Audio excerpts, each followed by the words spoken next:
Good morning, ma'am. Good morning बेटा।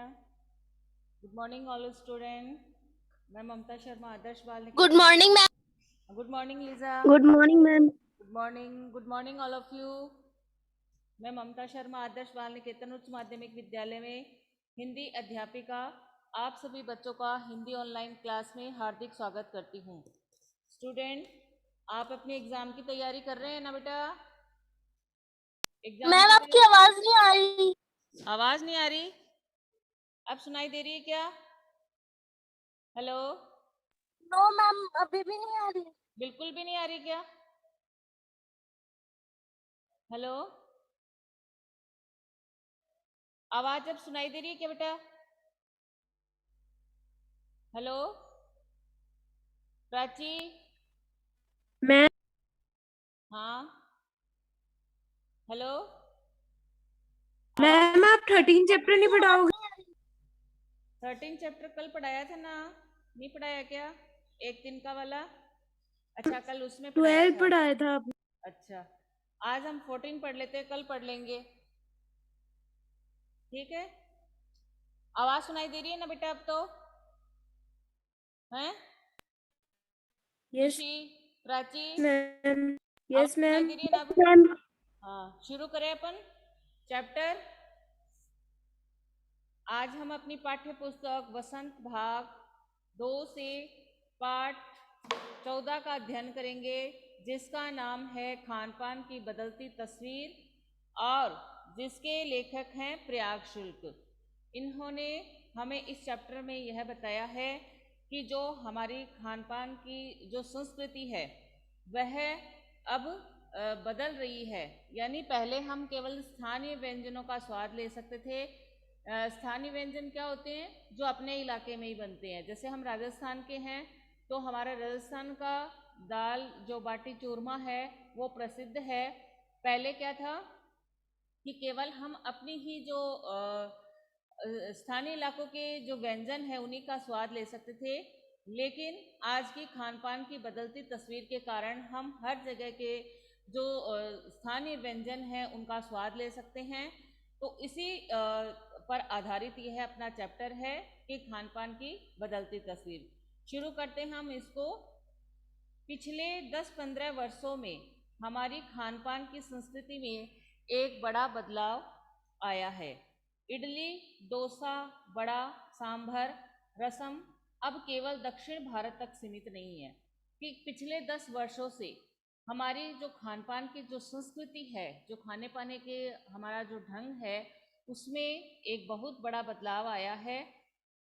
इडली, डोसा और बड़ा सांभर जो थी वो केवल दक्षिण भारत तक ही सीमित नहीं है। पहले क्या था कि इडली, डोसा, सांभर है वो केवल दक्षिण भारत में ही बनते थे और वहाँ के जो स्थानीय लोग हैं वही उनका स्वाद ले सकते थे। लेकिन अब जैसे जैसे खान पान की संस्कृति बदली है, लोग एक दूसरे के इलाके का व्यंजनों का स्वाद भी ले सकते हैं। आप इसको अंडरलाइन करेंगे। पिछले 10-15 वर्षों से हमारी खान पान की संस्कृति में एक बड़ा बदलाव आया है। इडली, डोसा, बड़ा, सांभर, रसम अब केवल दक्षिण भारत तक सीमित नहीं है। ये कहाँ तक सीमित हो गया? ये सीमित नहीं है, ये और कहाँ भी है? ये उत्तर भारत के भी हर शहर में उपलब्ध है। कहाँ उपलब्ध है ये? दक्षिण भारत में तक सीमित नहीं है, ये उत्तर भारत के भी हर शहर में उपलब्ध है। और अब तो उत्तर भारत की ढाबा संस्कृति लगभग पूरे देश में फैल चुकी है। और अब जो उत्तर भारत की जो ढाबा संस्कृति है वह क्या है?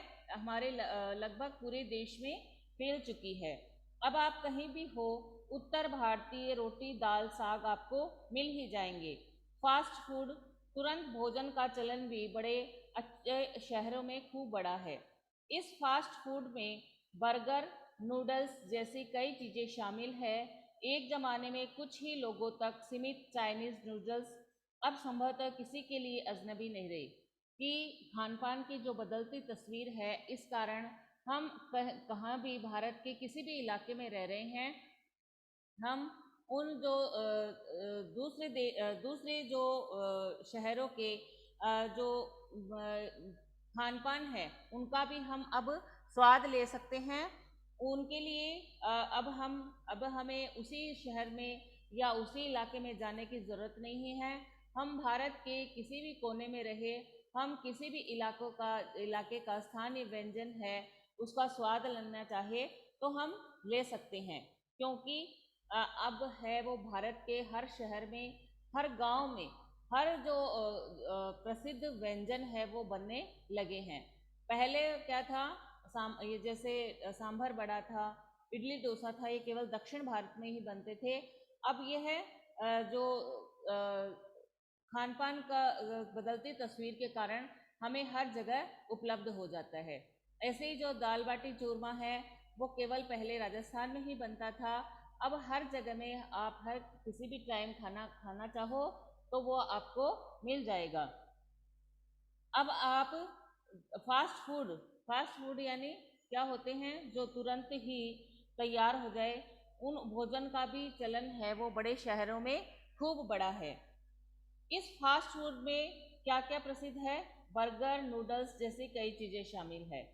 इसको अंडरलाइन कर लीजिए। इस फास्ट फूड में बर्गर, नूडल्स जैसी कई चीज़ शामिल है और कई ज़माने में कुछ लोगों तक सीमित चाइनीज़ नूडल्स अब संभवतः किसी के लिए अजनबी नहीं रही, और एक ज़माने में कुछ लोगों तक ही ये चाइनीज़ जो नूडल्स थे ये कुछ लोगों तक सीमित थे, लेकिन अब ये हर शहर में, हर गांव में और हर समय उपलब्ध है।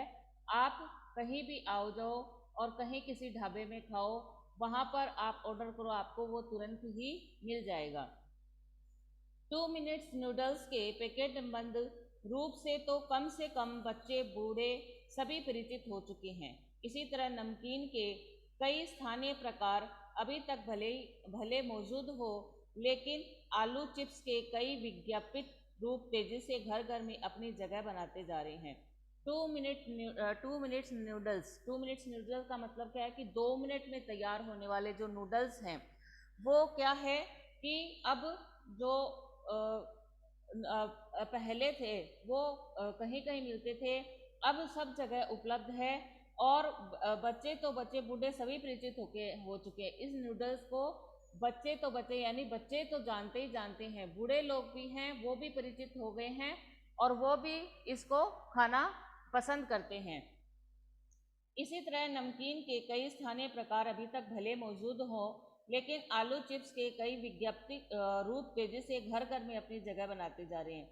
इसी तरह जो नमकीन है उसके स्थानीय प्रकार अभी तक भले मौजूद हो, यानी स्थानीय प्रकार यानी हमारे जो स्थानीय इलाकों में ही बनने वाले हैं वो, लेकिन आलू चिप्स के कई विज्ञापित रूप तेजी से घर घर में अपनी जगह बनाते जा रहे हैं। लेकिन आलू चिप्स है ये हर घर में और हर जगह आपको मिलेंगे और घर घर में इनको स्थान मिला हुआ है। स्थान कैसे मिला हुआ है कि आप देखते हो हमारे घर में जो छोटे छोटे बच्चे रहते हैं या बड़े भी रहते हैं तो वो क्या खाना पसंद करते हैं, चिप्स, वो पैकेट में जो चिप्स आती है वो खाना पसंद करते हैं। आप लोग भी देखते हो कि कोई भी शॉप हो, कोई भी दुकान हो, उसको उस पर आपको यह चीज़ें, आलू चिप्स है और ये कुरकुरे हैं, ये सब आपको दुकान के बाहर है वो टंगे हुए मिल जाएंगे।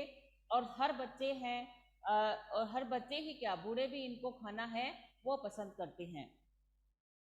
गुजराती ढोकला, गाठिया भी अब देश के कई हिस्सों में स्वाद लेकर खाए जाते हैं और बंगाली मिठाइयों की केवल रस भरी चर्चा ही नहीं होती, वे कई शहरों में पहले की तुलना में अधिक उपलब्ध हैं। यानी स्थानीय व्यंजनों के साथ ही अब अन्य प्रदेशों के व्यंजन पकवान भी प्राय हर क्षेत्र में मिलते हैं और मध्यवर्गीय जीवन में भोजन विविधता अपनी जगह बना चुकी है। गुजराती ढोकला, गांठिया भी अब देश के कई हिस्सों में स्वाद लेकर खाए जाते हैं। लेखक हमें प्रयाग शुल्क है वो बता रहे हैं कि पहले क्या था कि जो गुजराती ढोकला था और गांठिया पापड़ी थी वो केवल उसी हिस्से गुजरात में ही खाए जाते थे, लेकिन अब देश के कई हिस्सों में इसे स्वाद लेकर खाया जाता है और जो बंगाली जो मिठाई है रस भरी, उसकी चर्चा ही नहीं होती। वे कई शहरों में पहले की तुलना में अधिक उपलब्ध है। वे केवल ऐसे चर्चा ही नहीं करते कि कलकत्ता की जो रस भरी है वो अधिक प्रसिद्ध है। अब कई शहरों में पहले की जो तुलना में अधिक मात्रा में उपलब्ध है, यानी आप जितनी चाहो उतनी खरीद सकते हो। और जो स्थानीय व्यंजनों के साथ ही अब अन्य प्रदेशों के व्यंजन पकवान भी प्राय हर क्षेत्र में मिलते हैं। और स्थानीय व्यंजनों के साथ ही जो अब अन्य प्रदेशों के जो व्यंजन है वो पकवान है वो हर क्षेत्र में मिलती हैं। स्थानीय व्यंजन यानी उसी इलाके में बनने वाले, मैंने आपको बताया। तो अब ऐसा नहीं है कि हमारे जो इलाके में बनते हैं वो चीज़ें कहीं दूसरी जगह उपलब्ध नहीं होती। वह हमारी जो बनने वाली है चीज़ें हैं, जैसे पंजाब का सरसों का साग और मक्की की रोटी है, उसको हम राजस्थान में भी बनाना जाए तो हम आसानी से बना सकते हैं। ऐसे ही हमारा राजस्थान का जो है चूरमा, दाल बाटी चूरमा है, वो अब कहीं भी पंजाब में भी खा सकते हैं। तो अब ऐसा नहीं है कि स्थानीय व्यंजन है वो स्थानीय इलाकों में ही मिलते हैं, अब ये हर जगह उपलब्ध हैं। कुछ चीज़ें और भी हुई है, मसलन अंग्रेजी राज तक जो ब्रेड केवल सहाबी ठिकानों तक सीमित थी, वह कस्बों तक पहुंच चुकी है और नाश्ते के रूप में लाखों करोड़ों भारतीय घरों में सेकी तली जा रही है।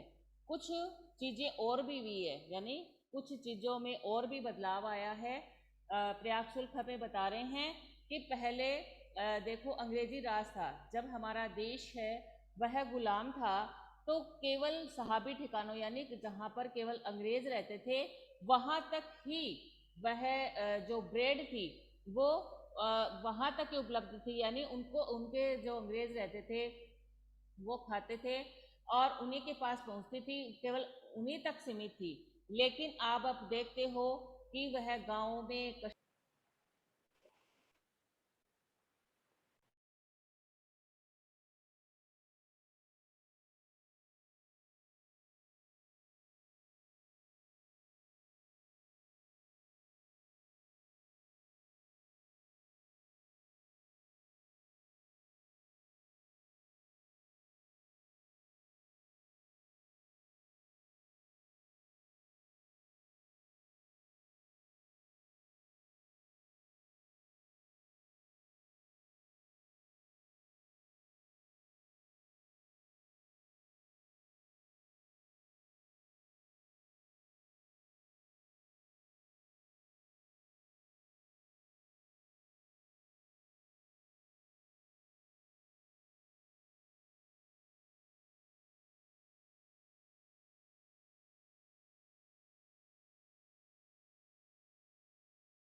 कुछ चीज़ें और भी हुई है, मसलन अंग्रेजी राज तक जो ब्रेड केवल सहाबी ठिकानों तक सीमित थी वह कस्बों तक पहुंच चुकी है।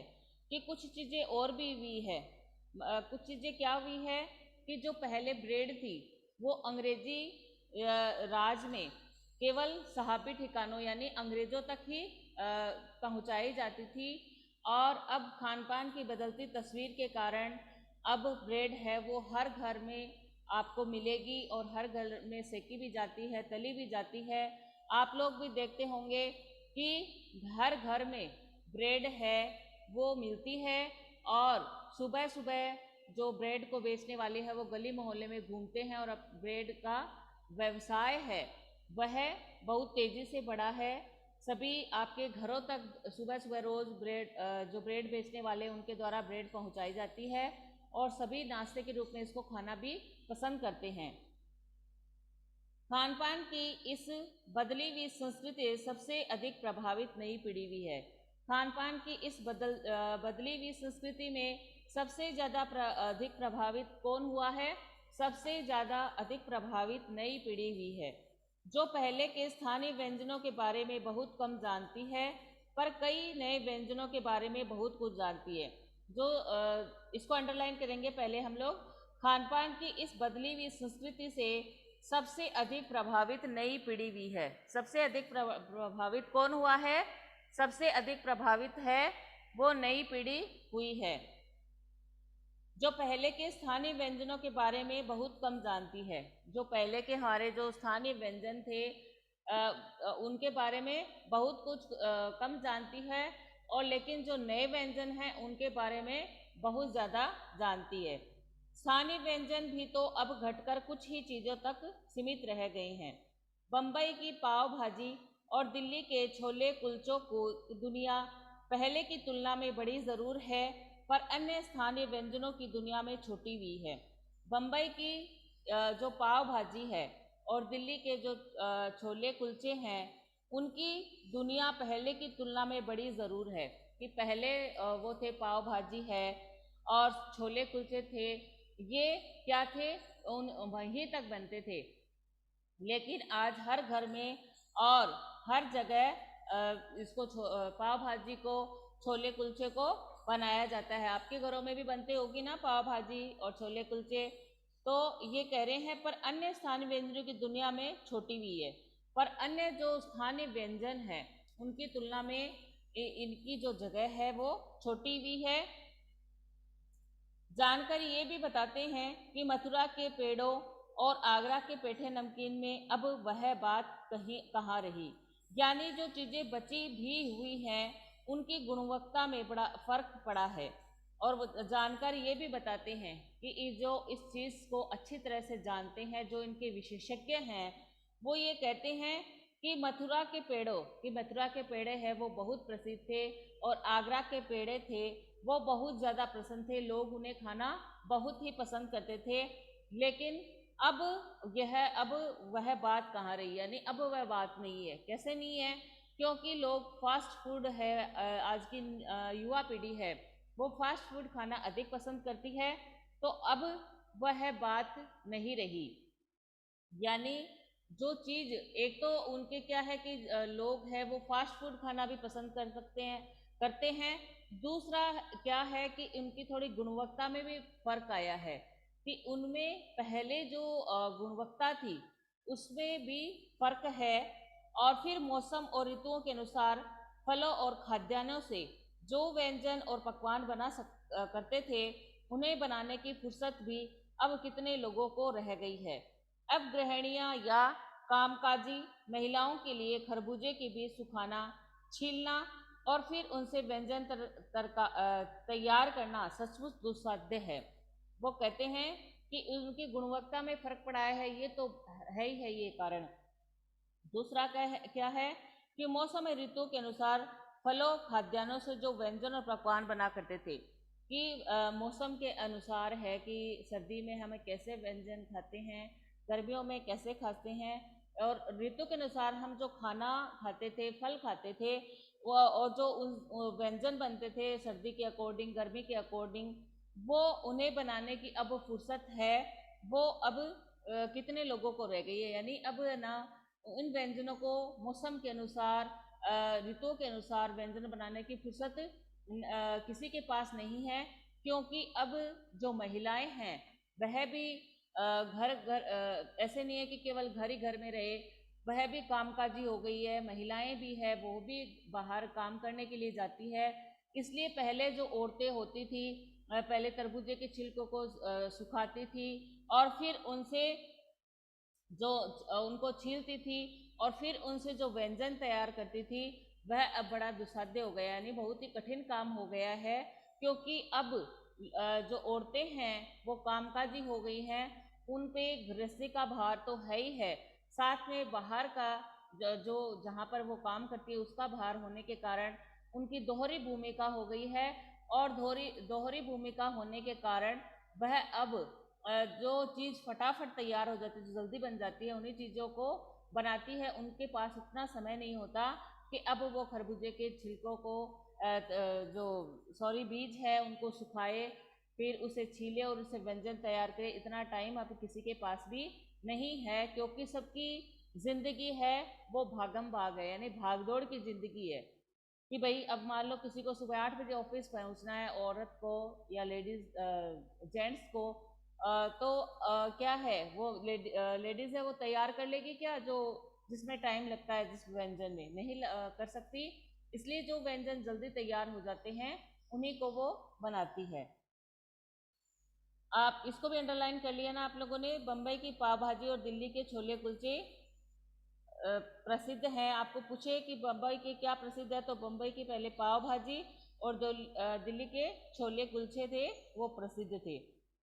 यानी हम पाते हैं कि एक और तो स्थानीय व्यंजनों में कमी आई है, दूसरी और वे ही देसी विदेशी व्यंजन अपनाए जा रहे हैं जिन्हें बनाने पकाने में सुविधा हो। जटिल प्रक्रियाओं वाली चीज़ों तो कभी कभार व्यंजन पुस्तिकाओं के आधार पर तैयार की जाती है। अब शहरी जीवन में जो भागम भाग है उसे देखते हुए यह स्थिति स्वाभाविक लगती है। और फिर कमर तोड़ महंगाई ने भी लोगों को कई चीज़ों से धीरे धीरे वंचित किया है। जिन व्यंजनों में बिना मेयों के स्वाद नहीं आता, उन्हें बनाने पकाने के बारे में भला कौन 4 बार नहीं सोचेगा। लेखक बता रहे हैं हमें कि प्रयागशुल क्या कि एक और तो हम पाते हैं कि स्थानीय व्यंजनों में तो कमी आई है।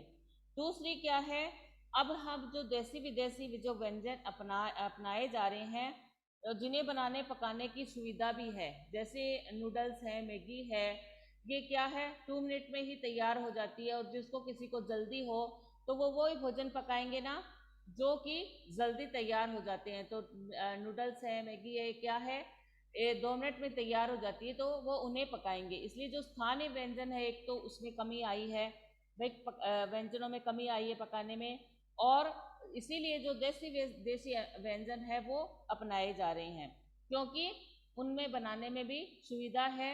कामकाजी महिला होने के कारण उनके पास समय का अभाव रहता है और वो जल्दी तैयार होने वाले व्यंजन है वो बनाती है। जटिल प्रक्रिया वाले जो चीज़ें हैं, जटिल यानी जिनमें टाइम लगता है, जिनके पकाने में, जो व्यंजन को बनाने में क्या है ज़्यादा टाइम लगे, वह व्यंजन है वो कभी कभार ही बन पाते हैं। और शहरी जो जीवन है में जो भागम भाग है उसे देखते हुए स्थिति स्वाभाविक लगती है कि शहरी जीवन है वो कितना फास्ट है, उसमें लोगों को एक दूसरे से बात करने की फुर्सत नहीं है, वो उनका ज़िंदगी बड़ी भागम भाग है।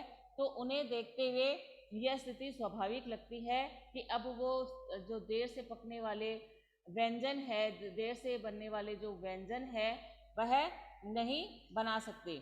और अब जो अगर वो बनाते भी हैं मतलब जिनमें समय लगता है वह व्यंजन बनाते हैं, तो या तो जिस दिन औरतों की छुट्टी होती है उस दिन बनाती है, या फिर जो उनको नहीं आता है तो जो व्यंजन पुस्तिकाएं आती है जिन्हें देखकर वो अपनी रेसिपी है, अपना जो खाना है वो तैयार करती है और फिर उन्हें बनाती है। फिर एक कारण एक और हो गया कि अब जो कमर तोड़ महंगाई है उससे भी लोगों को धीरे धीरे इन चीज़ों व्यंजनों से वंचित किया है कि इतनी महंगाई हो गई है कि जिस तरीके से जो व्यंजन तैयार किया जाता है उसमें अगर ये ड्राई फ्रूट्स डले तो कौन इनको बनाने में सोचेगा, यानी बनाने के बारे में सोचेगा पहले कि इतने सारे उनको बनाने में मेवे खर्च करने पड़ेंगे, तो उनके लिए पैसे कहाँ से आएंगे, क्योंकि महंगाई बहुत अत्यधिक बढ़ गई है। तो इसीलिए कवि कह रहे हैं कि जिन व्यंजनों में बिना मेवों का स्वाद नहीं आता, उन्हें बनाने पकाने के बारे में भला को नहीं, 4 बार नहीं सोचेगा।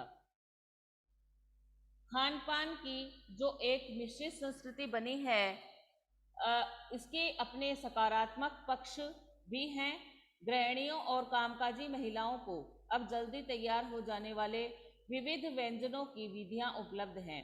नई पीढ़ी को देश विदेश के व्यंजनों को जानने का सुयोग मिला है, भले ही किन्हीं कारणों से और किन्हीं खास रूपों में, क्योंकि यह भी एक सच्चाई है कि ये विविध व्यंजन इन्हें निखालिस रूप में उपलब्ध नहीं है।